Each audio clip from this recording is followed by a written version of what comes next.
वक्त और हम ऐसे प्रोग्राम महाराष्ट्र में ऑर्गेनाइज होंगे क्या? यहाँ के बाद आज पहला ये ऑर्गेनाइज देखिए, ऐसे शोर में चलेगा? चलेगा चलेगा। देखिए,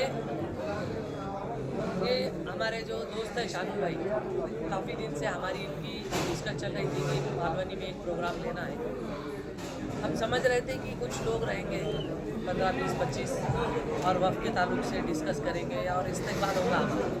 लेकिन यहाँ आने के बाद जब हमने ये टाइटल देखा, टाइटल तो माशाल्लाह हमको 2-3 दिन पहले ही आया था, तभी से मुझे लगा था कि कुछ अलग चीज़ इन्होंने की है।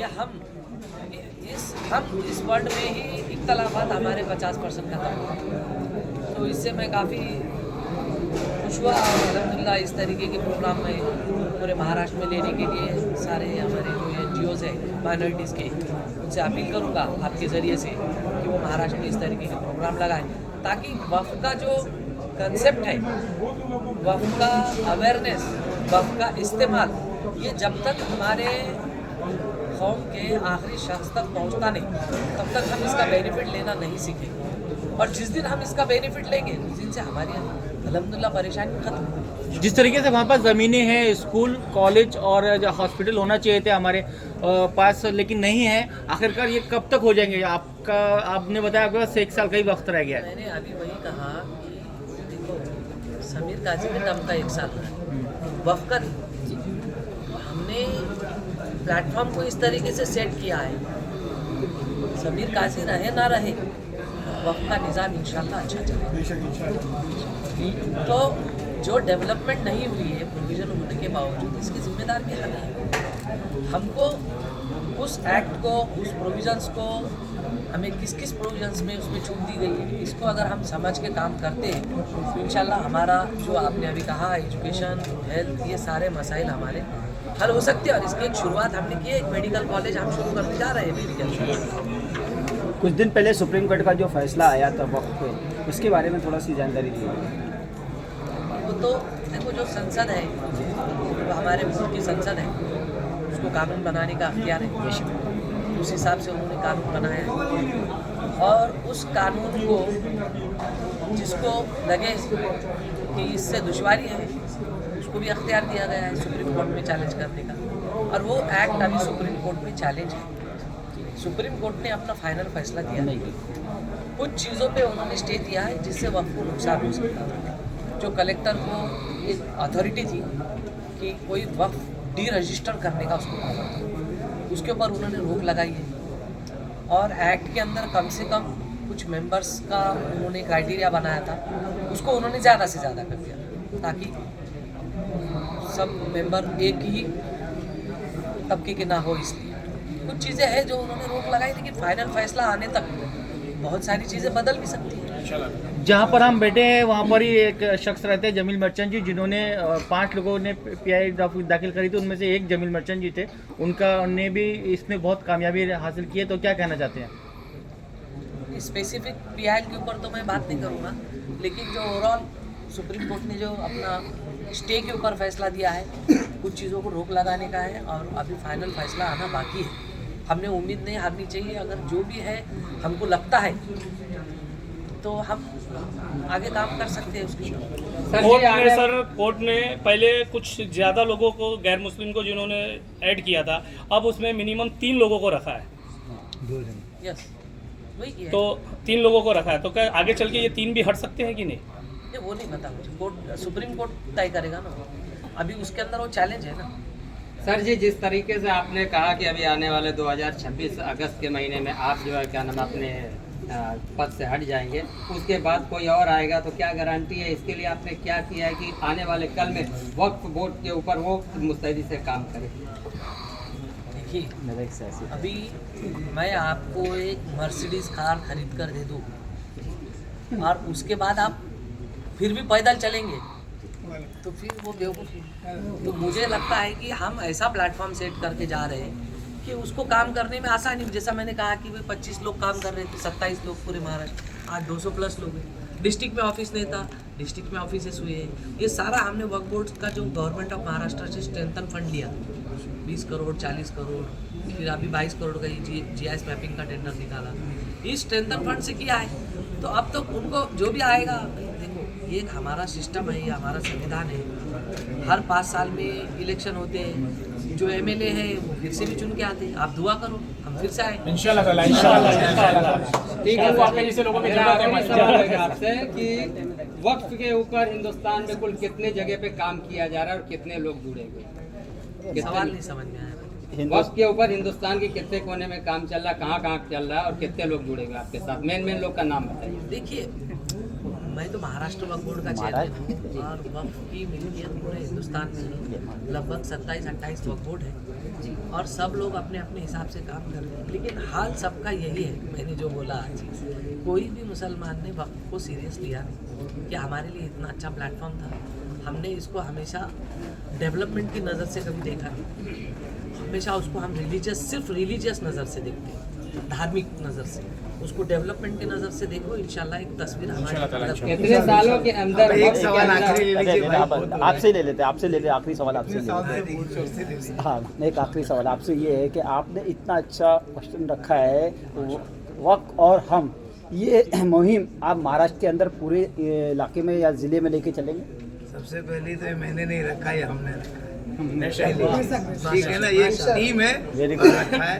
इंशाल्लाह हमारी कोशिश है, वक्फ बोर्ड के चेयरमैन साहब हमको वक्त देते रहे, इस मुंबई में चारों जोन में रखेंगे और साथ देते रहेंगे पूरे महाराष्ट्र में इंशाल्लाह। सर जी आखिरी सवाल मेरा है, जो बीता हुआ कल है, जो वक्त के जिम्मेदारान थे, तमाम लोग जो काम सही तरीके से नहीं किए, उनको आप क्या मैसेज देना चाहेंगे?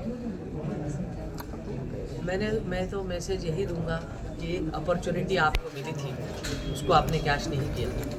खैर, जो उन्होंने बाकी रखा है हम वो करेंगे सब मिलकर इंशाल्लाह।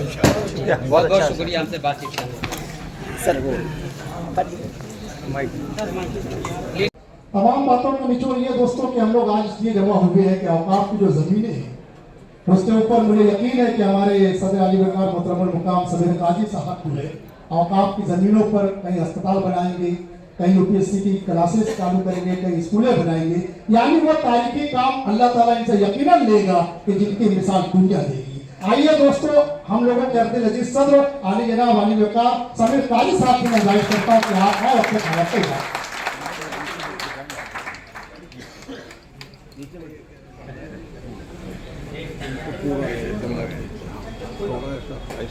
अस्सलाम वालेकुम।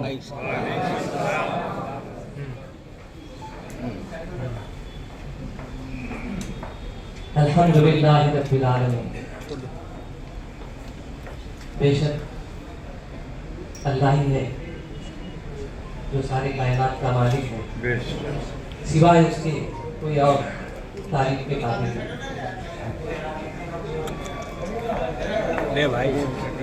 वतुइज़्ज़ु मन तशा वतुज़िल्लु मन तशा। बेशक अल्लाह ही है जो हमें इज्जत से भी नवाजता है और जिल्लत भी देता है।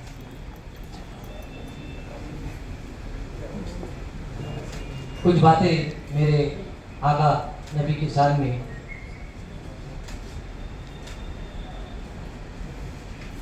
ये तो है मेरे कमरी वाले का सदका, ये तो है मेरे कमरी वाले का सदका, वरना मोहम्मद न होते तो दुनिया न हो, कुछ भी न हो। तो बेशक उनसे ज्यादा मोहब्बत कोई ईमान वाला किसी और से कर नहीं सकता। तो ये सब चीजें मैंने कही, अल्लाह है तारीफ के काबिल, इज्जत भी वही देता है, इज्जत भी वही देता है। और नबी पाक सल्लल्लाहु अलैहि वसल्लम उन्हीं के तुफैल में ये सब निज़ाम चल रहा है।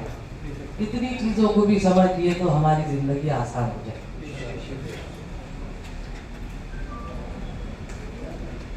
आज के इस प्रोग्राम वक्त और हम के मंच पर तशरीफ फरमा मौलाना जाबिर साहब, मौलाना तनवीर इमाम साहब, मौलाना शेख जावेद मदनी साहब, मौलाना अब्दुल रशीद साहब और हमारे दोस्त शोएब खान साहब और दीगर सभी हजरात और सामने बैठे हुए मेरे भाई बुजुर्ग और तमाम दोस्त और खुसूसी इस प्रोग्राम को जिसने ऑर्गेनाइज किया है, जैसे हमारे दोस्त शानुल सैयद साहब, अमीरुद्दीन तालुकदार साहब, हाजी मकसूद मुल्ला साहब।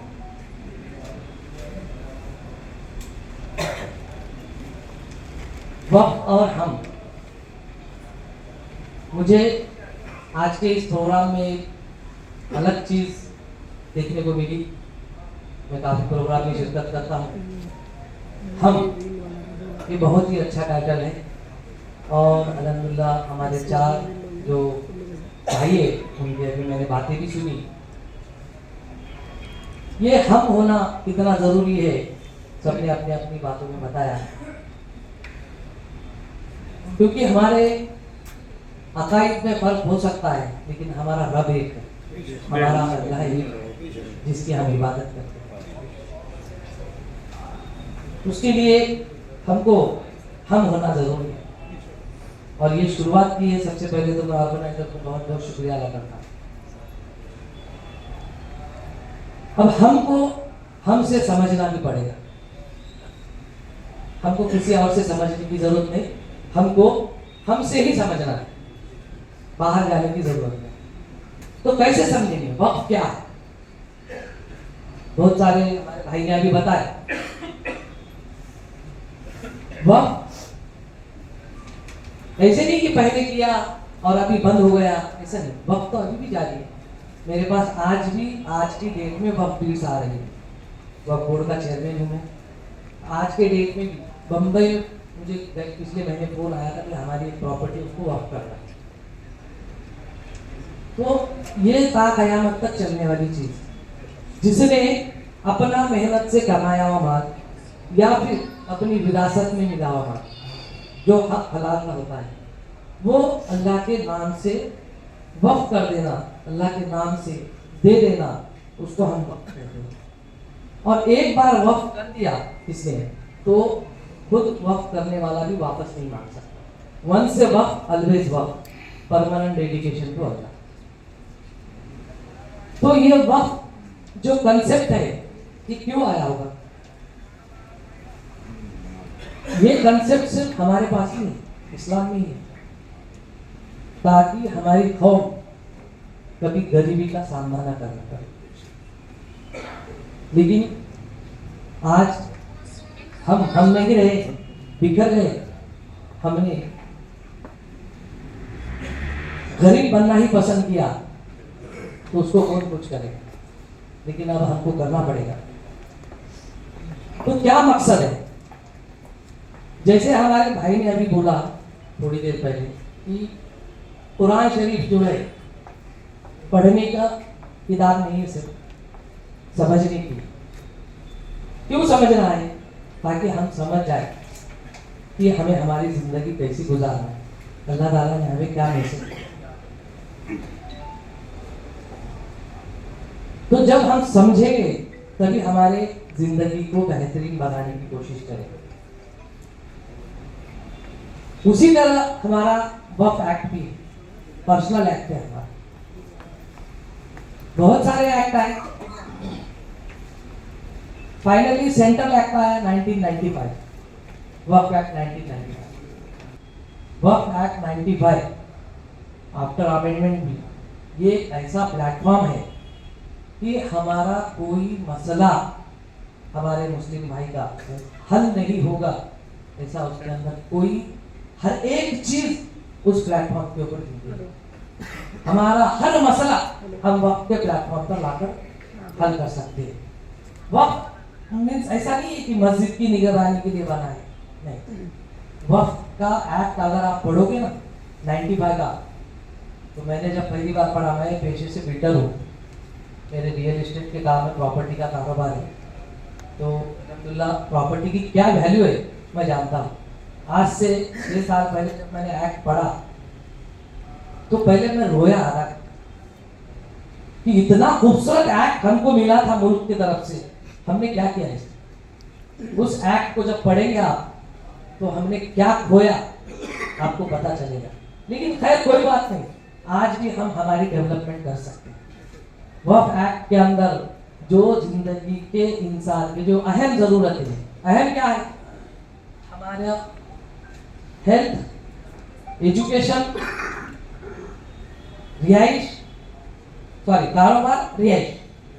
पहले हेल्थ चाहिए हमको, एजुकेशन चाहिए, कारोबार चाहिए और रिहाइश। ये चारों पिलर को वक्फ एक्ट के अंदर कवर किया हुआ है। ये चारों जरूरतें हम वक्फ एक्ट के प्लेटफॉर्म पे कर सकते हैं। हमारा सोशल है, उसके अंदर हम हमारे कारोबार के लिए, हमारे बेवा बहनों के लिए उसमें प्रोविजन, हमारे बच्चों के लिए स्कॉलरशिप के लिए हर चीज का प्रोविजन वक्फ एक्ट के अंदर किया हुआ है। लेकिन आज तक हमने इसको कुछ भी नहीं खुद के बारे में। अल्हम्दुलिल्लाह हम लोगों ने अभी शुरुआत की है, मैं आगे जाकर बताऊंगा। तो ये सारी चीजें इसके अंदर कवर की गई है वक्फ एक्ट के अंदर, वक्फ रूल के अंदर। लेकिन हमने कभी इस चीज को समझा, इस जमीन को। और एक गलतफहमी हमारी है कि ये ट्रस्ट की प्रॉपर्टी है, ये मुतवल्ली का माल है, उसको अगर कोई लूट रहा है। आज 1 लाख एकड़, आपको सुनकर हैरानी हो, 1 लाख एकड़ जमीन के हम मालिक हैं। महाराष्ट्र, सिर्फ महाराष्ट्र का बता रहा हूँ। तो मुझे बोलो, हम 1 लाख एकड़ जमीन के मालिक है तो हमसे ज्यादा अमीर कोई हो सकता क्या? हाँ? फिर भी हम गरीब हैं। हमसे ज्यादा अमीर हो नहीं सकता, फिर भी हम गरीब हैं। तो ये गुर्बत क्यों है? क्योंकि हमने उस माल की, जिन लोगों ने वक्फ करके गए, आज भी वक्फ कर रहे हैं, उसकी कदर नहीं जाए। हम ये समझते हैं वक्फ का माल वो मुतवल्ली का, वो ट्रस्ट का है। आज 60% लैंड इंक्रोच है, 60%। अल्हम्दुलिल्लाह पिछले 3-4 साल में हमने काफ़ी डेवलपमेंट की, हमारी बहुत सारी ज़मीनें हासिल करने में हमको कामयाबी मिली। जब हम 2021 में मेंबर बने, हमने देखा कि ये प्लेटफॉर्म से बहुत सारी खिदमत अंजाम दी जा सकती है। कारोबारी हमारे जो पार्टनर है उनसे मशवरा किया और हम जो है तो वक्फ के मेंबर बने। जब महाराष्ट्र वक्फ बोर्ड के मेंबर बने, इसका जो हेड ऑफिस है औरंगाबाद में है, तो 23 लोग थे स्टाफ। कितना? 23 लोगों का स्टाफ। मेरे एक साइड पे 100-150 लोगों का स्टाफ।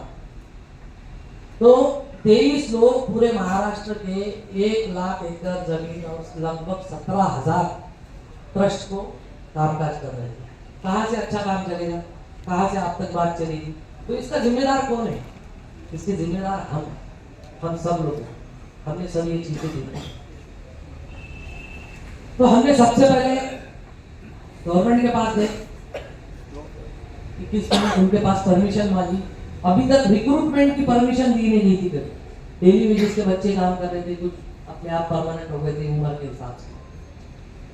तो हमको रिक्रूटमेंट की परमिशन मिली। 25 क्लास 1 ऑफिसर डायरेक्ट IBPS से बने परमिशन लेकर अल्हम्दुलिल्लाह। और बाकी का कॉन्ट्रैक्ट बेस पे कुछ 35 उसके नीचे के ऑफिसर भरे गए अल्हम्दुलिल्लाह। 200 से ज़्यादा लोगों का स्टाफ है मेरे पास। उसके बाद हमने किया कि जो हेड ऑफिस है डिस्ट्रिक्ट में ऑफिस बनाया। दूसरे नेक्स्ट ईयर का टारगेट हमारा था, भाई काम कब करेंगे, पहले इंफ्रास्ट्रक्चर बनाना पड़ेगा, टीम बनाना पड़ेगा।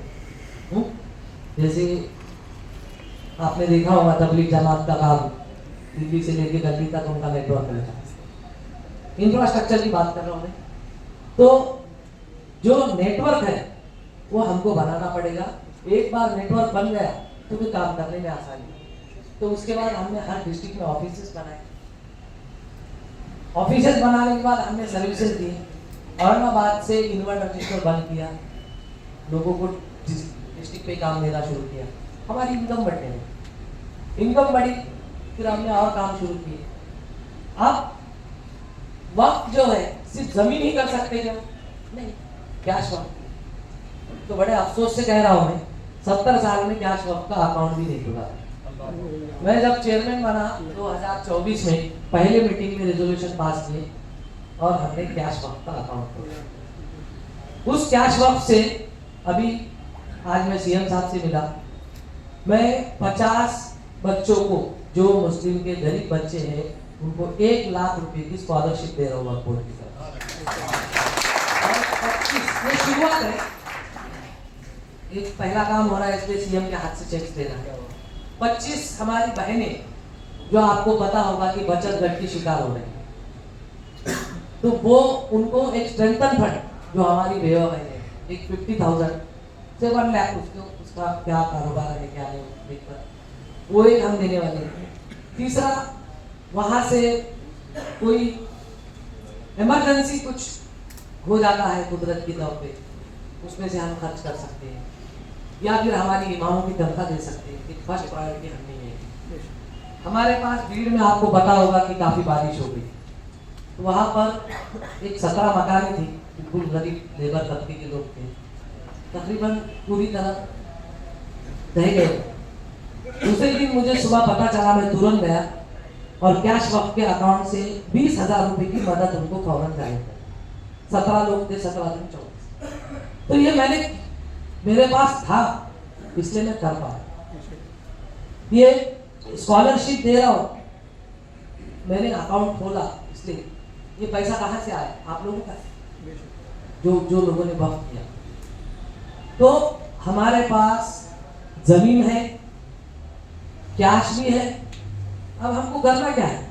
हमको इत्तेहाद के साथ आना है, वक्त को समझना है, हमारे पावर्स को समझना है।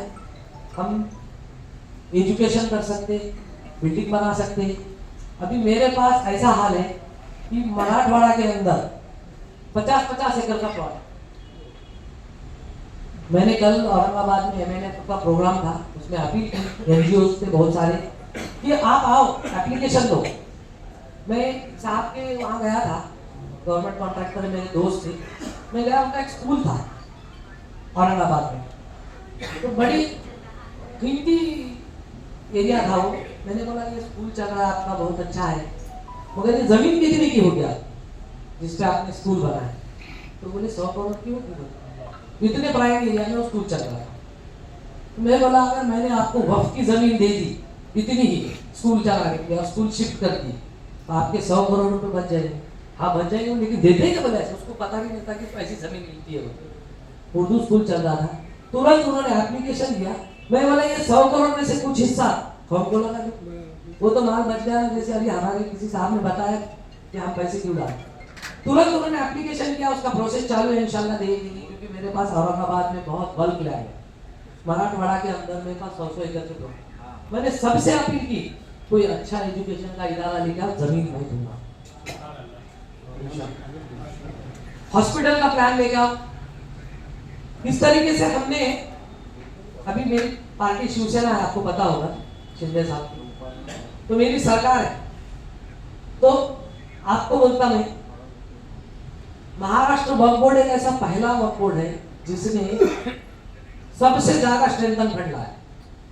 जितने भी बोर्ड मंडल होते हैं ये सब गवर्नमेंट के पैरेंट, गवर्नमेंट उनकी पैरेंट होती है।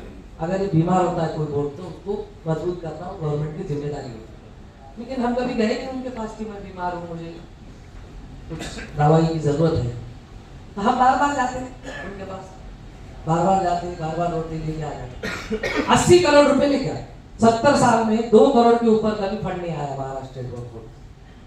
हमने अभी परसों एक टेंडर निकाला GIS मैपिंग का, जितनी भी प्रॉपर्टी है महाराष्ट्र के अंदर उसको रिपब्लिक भारत में खास इंटरव्यू के लिए आया, बोले पहले बोर्ड है आप जो इंडिया में GIS मैपिंग कर रहे हैं। तो ये मैपिंग करने का वजह क्या है कि हमको पता चले कि हमारी प्रॉपर्टी यहाँ पर है, उसका स्टेटस क्या है, इंक्रोच कितना है, क्लियर कितना है, उसका पोटेंशियल क्या है, यहाँ क्या हो सकता है, हॉस्पिटल हो सकता है, एजुकेशन कैंपस हो सकता है, या कोई रेसिडेंशियल अच्छा कॉम्प्लेक्स बन सकता है, या फिर